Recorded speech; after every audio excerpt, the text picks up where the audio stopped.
तो students continue करेंगे अपनी प्रीवियस डिस्कशन को, जो कि हम वेव पार्टिकल ड्यूअलिटी की बात कर रहे थे। यहाँ पे मज़ीद जो है वो डिस्कस करेंगे हम, और अब हम पार्टिकल्स के बारे में बात करेंगे कि क्या पार्टिकल्स भी ड्यूअल नेचर रखते हैं और कहाँ कहाँ पे जो है ड्यूअल नेचर उनकी हम देखते हैं।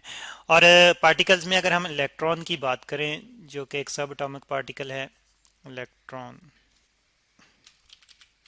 इलेक्ट्रॉन।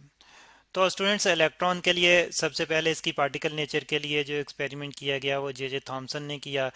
जे जे थॉमसन ने देखा कि इलेक्ट्रॉन पे का चार्ज और मैस है, और उसने चार टू मैस रेशो जो थी वो कैलकुलेट करके हमें दी, स्टडी की हमें थॉमसन ने, और फिर चार्ज को मेजर किया, चार्ज को मेजर किया मिलिकॉन ने एक एक्सपेरिमेंट में इलेक्ट्रॉन पे चार्ज की अमाउंट मेजर की, और उससे हमें पता चला कि उससे फिर हमें इलेक्ट्रॉन पे अलग अलग चार्ज, और यानी कि इलेक्ट्रॉन के चार्ज का भी पता चल गया, इलेक्ट्रॉन पे मैस का भी पता चल गया। जे जे थॉमसन ने दोनों को कंबाइनली डिस्कस किया था, यानी कि चार to mass ratio e by m ratio जो थी वो कैलकुलेट की थी, और इसी से फिर आगे मिलिकॉन ने एक्सपेरिमेंट किया और उसने चार्ज कैलकुलेट किया। और इससे हमें पता चला कि इलेक्ट्रॉन जो कि चार्ज भी रखता है और इलेक्ट्रॉन जो कि मैस भी रखता है। तो ये पार्टिकल की तरह एक पार्टिकल वाला बिहेवियर है, पार्टिकल की तरह का बिहेवियर है। पार्टिकल, पार्टिकल, इलेक्ट्रॉन जो है पार्टिकल है, यानी कि इन चीज़ों से हमें पता चलता है कि इलेक्ट्रॉन जो है एक पार्टिकल नेचर रखता है। पार्टिकल नेचर, ठीक है जी। और मुख्तलिफ केमिकल रिएक्शंस में हम इसकी इसी पार्टिकल नेचर को जो है वो सामने रखते हुए एक्सपेरिमेंट जो है वो करते हैं। तो इस तरह से हम देखते हैं कि इलेक्ट्रॉन जो है वो पार्टिकल नेचर रखता है। लेकिन अगर हम बात करें डेविसन के एक्सपेरिमेंट की, और डेविसन और जर्मर के एक्सपेरिमेंट की, और एक और एक्सपेरिमेंट जो एक साइंटिस्ट ने किया था जीपी थॉमसन ने, उनके एक्सपेरिमेंट्स की, यहाँ पे डेविसन और जर्मर का एक्सपेरिमेंट तो हम डिस्कस कर चुके हैं, उसी की अगर हम उसी का रेफरेंस यूज़ करते हुए अगर हम बात करें, Davisson and Germer, Davisson and Germer का एक्सपेरिमेंट, जर्मर।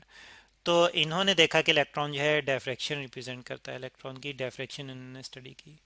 डेफ्रैक्शन, डेफ्रैक्शन, ये डेफ्रैक्शन को ज़रा क्लियरली लिखते हैं, डेफ्रैक्शन। तो डेफ्रैक्शन ने देखा कि इलेक्ट्रॉन जो है ये पार्ट वेव नेचर जो है रिप्रेजेंट करता है। डेफ्रैक्शन से हमने देखा कि इलेक्ट्रॉन वेव नेचर रिप्रेजेंट करता है, वेव नेचर, वेव नेचर।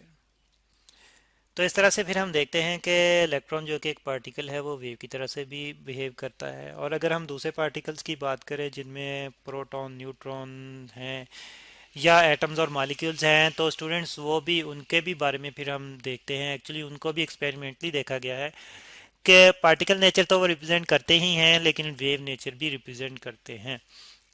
और अगर हम बात करें कि इलेक्ट्रॉन कब वेव नेचर रिप्रेजेंट करेगा और कब पार्टिकल नेचर रिप्रेजेंट करता है, तो हम देखते हैं कि जब इलेक्ट्रॉन जो है वो मोमेंटम शिफ्ट करता है, या चार्ज जो है वो रिप्रेजेंट करता है, उसका मैस जो है वो रिप्रेजेंट होता है, तो उसमें वो wave nature, sorry, particle nature represent करता है।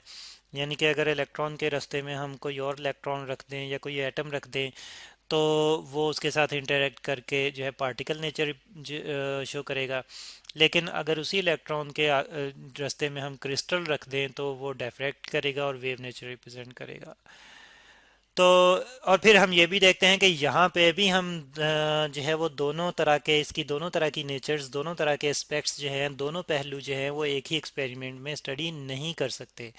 कभी तो हमें सिर्फ उसका वेव बिहेवियर जो है एक एक्सपेरिमेंट में देखने में मिलता है, और किसी और एक्सपेरिमेंट में हमें जो है वो पार्टिकल बिहेवियर देखने में मिलता है। और यहाँ पे भी एक्चुअली जो है वो हम देखते हैं कि एक्सपेरिमेंटल कंडीशंस पे, एक्सपेरिमेंटल जो नेचर ऑफ एक्सपेरिमेंट है उस पर डिपेंड करता है कि जो है वो किस तरह का रिजल्ट हमें मिलेगा, कब जो है वो वेव नेचर मिलेगी और कब पार्टिकल नेचर मिलेगी। तो ये एक्सपेरिमेंट की नेचर पे डिपेंड करता है। यानी कि एक पार्टिकल, एक इलेक्ट्रॉन के रास्ते में अगर हम क्रिस्टल रखते हैं तो वो डायफ्रैक्ट करेगा, तो वेव की तरह से बिहेव करेगा। और उसी इलेक्ट्रॉन के रास्ते में हम अगर कोई और एटम जो है वो रख दें, तो इलेक्ट्रॉन पार्टिकल की तरह से बिहेव करेगा, या तो उसमें ऑब्जर्व हो, जज़ब हो जाएगा, चार्ज बढ़ जाएगा उस पार्टिकल एटम का, और या फिर जो है उसके इलेक्ट्रॉन के साथ जो है वो टकराएगा और इलेक्ट्रॉन के साथ टकरा के उन उसके इलेक्ट्रॉन्स को भी, उस एटम के इलेक्ट्रॉन्स को भी निकालेगा और आयनाइज करेगा उस एटम को। तो इस तरह से जो है वो तब भी जो है वो चार्ज पॉजिटिव जो है वो हो जाएगा। और अगर जज़ब होता है तो चार्ज नेगेटिव बढ़ जाएगा। अगर इलेक्ट्रॉन निकलता है वहां से, यानी कि इलेक्ट्रॉन इलेक्ट्रॉन से टकरा के निकालता है वहां से इलेक्ट्रॉन को, तो चार्ज पॉजिटिव हो जाएगा, यानी कि नेगेटिव चार्ज कम हो जाएगा। तो इस तरह से फिर हम देखते हैं कि इलेक्ट्रॉन जो है वो कब वेव की तरह से बिहेव करेगा, कब पार्टिकल की तरह से ये बिहेव करेगा, ये डिपेंड करता है एक्सपेरिमेंट की नेचर पे। तो स्टूडेंट्स इसी चीज़ को यानी कि एक्चुअली अगर हम देखें तो इलेक्ट्रॉन भी दोनों तरह से बिहेव करता है। इलेक्ट्रॉन भी, हम देखते हैं कि इलेक्ट्रॉन भी पार्टिकल की तरह से बिहेव करता है और वेव की तरह से बिहेव करता है। तो इसी चीज़ को हम इलेक्ट्रॉन की डुअल नेचर का नाम देते हैं। इलेक्ट्रॉन भी यानी कि डुअल नेचर रखता है। इलेक्ट्रॉन भी जो है वो डुअल नेचर रखता है, डुअल नेचर। और सिर्फ इलेक्ट्रॉन ही नहीं बल्कि प्रोटॉन की हम बात करें, बाकी पार्टिकल्स की हम बात करें, प्रोटॉन, न्यूट्रॉन, न्यूट्रॉन, और इवन अगर हम एटम्स की भी बात करें, मॉलिक्यूल्स की भी बात करें, तो ये सारे पार्टिकल जो हैं ये सारे ड्यूअल नेचर जो है वो रिप्रेजेंट करते हैं। Dual nature, dual nature. तो स्टूडेंट्स नील बोहर एक साइंटिस्ट जिन्होंने हमें एटॉमिक मॉडल दिया था, यानी कि एटॉमिक एटम का मॉडल जो है वो नील बोहर ने, मॉडर्न एटॉमिक मॉडल जो है वो नील बोहर ने रिप्रेजेंट किया था। तो नील्स बोहर ने एक जो था वो प्रिंसिपल पेश किया था। तो नील्स बोहर का कम्प्लीमेंटेरिटी प्रिंसिपल, कम्प्लीमेंटेरिटी कम्प्लीमेंटेरिटी प्रिंसिपल, जो कि जिसमें बात की गई है कि मैटर और रेडिएशन को अगर समझना है, कम्प्लीमेंटेरिटी प्रिंसिपल, प्रिंसिपल। तो इसके मुताबिक अगर हम चाहते हैं मैटर और रेडिएशन को समझना, अगर हम चाहते हैं कि हमें कम्प्लीटली जो है वो अंडरस्टैंडिंग मिले मैटर एंड रेडिएशन की, तो हमें उसके दोनों एस्पेक्ट्स देखने पड़ेंगे।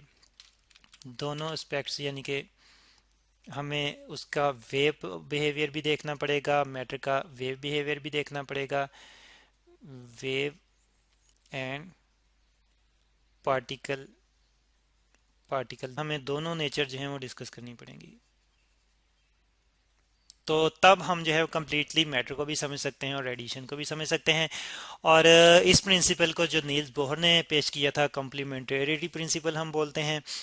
और स्टूडेंट्स फिर इसी के मुताबिक अगर हम देखते हैं कि अगर हम प्रोपेगेशन समझना चाहें, अगर हम लाइट की और पार्टिकल्स की, माइक्रो पार्टिकल्स की हम बात करते हैं, अगर हम प्रोपेगेशन समझना चाहें, प्रोपेगेशन प्रोपेगेशन प्रोपेगेशन और प्रोपेगेशन समझना चाहें लाइट की, और स्टूडेंट्स लाइट का पार्टिकल जो है फोटोन है, और स्टूडेंट्स ये भी एक माइक्रो पार्टिकल है।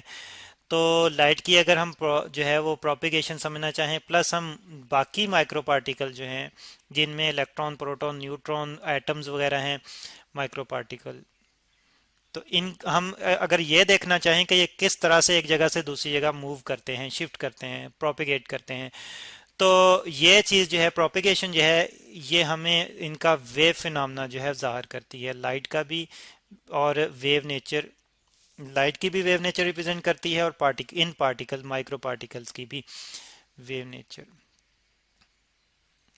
तो लेकिन अगर हम इंटरेक्शन, मैटर के साथ इंटरेक्शन देखना चाहें, अगर हम देखें इनका इंटरेक्शन, इंटरेक्शन मैटर के साथ, तो तब हम देखते हैं कि ये वेव की तरह से पार्टिकल की तरह से बिहेव करते हैं। इंटरेक्शन लाइट का भी अगर हम देखें, और यहाँ पे हम दोबारा से लिख लेते हैं लाइट का पार्टिकल फोटोन, तो लाइट का भी बिहेवियर अगर हम देखें, और इन्हीं माइक्रो पार्टिकल्स का भी, यानी कि इलेक्ट्रॉन, प्रोटॉन, न्यूट्रॉन, एटम्स वगैरह की हम बात करें, तो वो जो कि माइक्रो पार्टिकल्स जिनको हम कहते हैं, तो इन माइक्रो पार्टिकल्स का भी जब हम इंटरेक्शन देखें मैटर के साथ, तो ये इंटरेक्शन जो है ये हमें पार्टिकल नेचर, इनकी पार्टिकल नेचर जो है वो रिप्रेजेंट करता है, पार्टिकल नेचर।